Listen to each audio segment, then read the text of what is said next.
आज अभी जो हम केस फौजी अदालतों की तश्कील और उन पर सिविलियंस के मुकदमात के बारे में जो हमने अदालत उज़्मा से नालिश की थी कि ये गैर आइनी है और गैर कानूनी है, उसमें आज शुरुआत 9 जजेस के बेंच से हुई। और आपने देखा कि 2 मुअज़्ज़ज़ जज साहिबान ने बावजूद वो इन कार्रवाई से जो है एतराज़ किया और फिर जज साहिबान ने दोबारा चीफ जस्टिस ने बाकी अपने हमराही जज साहिबान की मशावरत के साथ 7 रुकनी बेंच दोबारा तश्कील दी। तो ये इबहाम नहीं होना चाहिए अब कि 9 थे, 9 से 7 कैसे बन गए। तो ये 7 रुकनी बेंच ही अब ये सुन रहा है और ये बेंच की तश्कील 9 हुई है। खुदारा फिर 9 और 7 का ना शुरू हो जाए, क्योंकि ये सुप्रीम कोर्ट है और सुप्रीम कोर्ट के जज साहिबान ने, जिसमें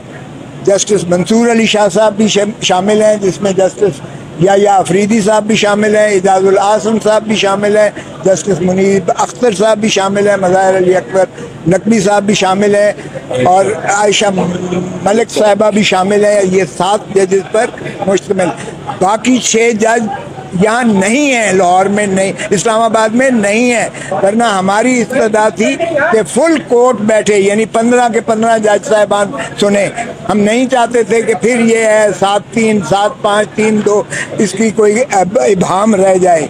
तो बार कैफ अगर 2 सीनियर जज साहब ने अपनी मर्जी से, ये नहीं कि उनको जो है किसी ने माने किया, बल्कि चीफ जस्टिस साहब ने सभी को बुलाया, इसलिए ये फुल कोर्ट ही समझें कि ये फुल कोर्ट ही है जो आज केस सुन रही है। आज पहले शुरुआत हमारे केस से हुई। चौधरी एतजाज़ आसिम साहब क्योंकि सीनियर मोस्ट हैं और इसलिए मुझे उन्होंने जो है ये मौका दिया कि मैं अपने इस्तदलाल शुरुआत करूँ। तो मैंने यही कहा कि 25 करोड़ अवाम इस वक्त अज़ियत और कर्ब में मुब्तला है और एक खौफ की फ़िज़ा जो है सारे मुल्क में इस तरह से फैली हुई है। आपने सुना जज साहब ने, बाद में चीफ जस्टिस साहब ने आखिर में ये भी कहा और अटॉर्नी जनरल ने तस्लीम किया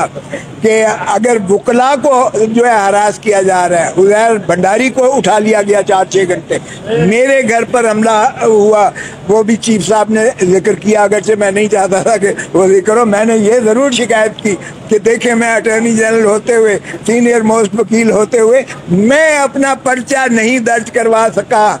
एक ASI ने पर्चा मेरा भी, वो मेरे ऊपर कातलाना हमला और मेरे घर के ऊपर हमले का, मेरे ड्राइवर को जख्मी करने का और मेरी गाड़ी को हिट करने का और मेरे गेट पर गोलियां बरसाने का, वो भी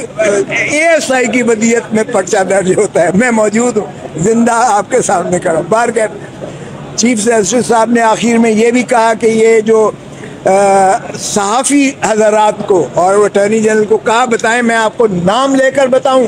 कि जिन सहाफ़ियों को आपने जो अगवा हैं, जिनको जो है इस तरह हरासा किया जा रहा है, ये भी बंद करें और फ़ौरन मुखलसी दें। इसी तरह चौधरी साहब ने पॉइंट आउट किया कि औरतों को भी जो है आपसे बेजाब में, यानी उनको भी महबूस किया हुआ है, उनको जेलों में बंद किया हुआ है। चीफ साहब ने उसकी भी फहरिस्त मांगी है और टोटल कितने मुकदमात हैं इस वक्त, कितने लोग पाबा सलासल हैं, कितनों को फौजी अदालतों में मुकदमा रेफर किया गया है, कितने सिविलियन साइड पर हैं, ये सारी भी फहरिस्त चीफ जस्टिस साहब ने मांगी है।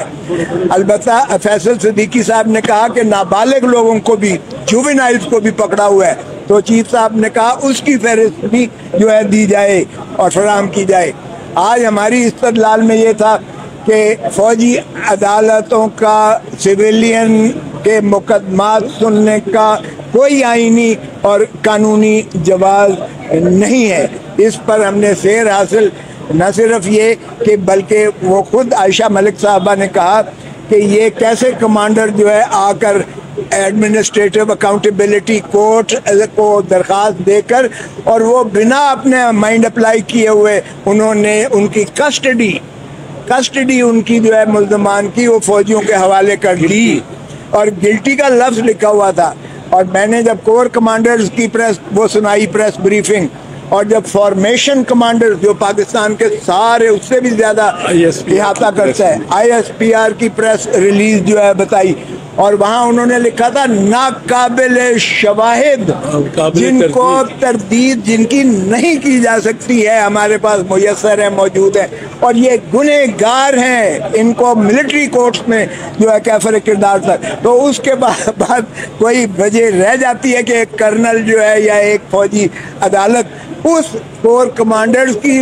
या आर्मी चीफ के या फॉर्मेशन कमांडर्स के उस डिक्लेरेशन को, जो उन्होंने फैसला ही गुनहगार का और नाकाबिल तरदीद शवाहिद का, और ये कह दिया कि सबूत मौजूद है। तो आज की इस्तदलाल सुनने के बाद चीफ जस्टिस साहब ने, मैंने अर्ज़ किया जो आपने, उन्होंने अबूरी चीज़ें जो अटॉर्नी जनरल साहब को बुलाकर कहा और उनसे पूछा, हमने कहा कि स्टे कर दीजिएगा क्योंकि ये सूरत के साथ जो है इस तरह से फैसले कर देते हैं और फिर आप कहेंगे कि ये पास्ट एंड क्लोज ट्रांजैक्शन हो गया है, जिस तरह महरम अली केस में हुआ या लियाकत अली के केस में हुआ, लियाकत हुसैन के।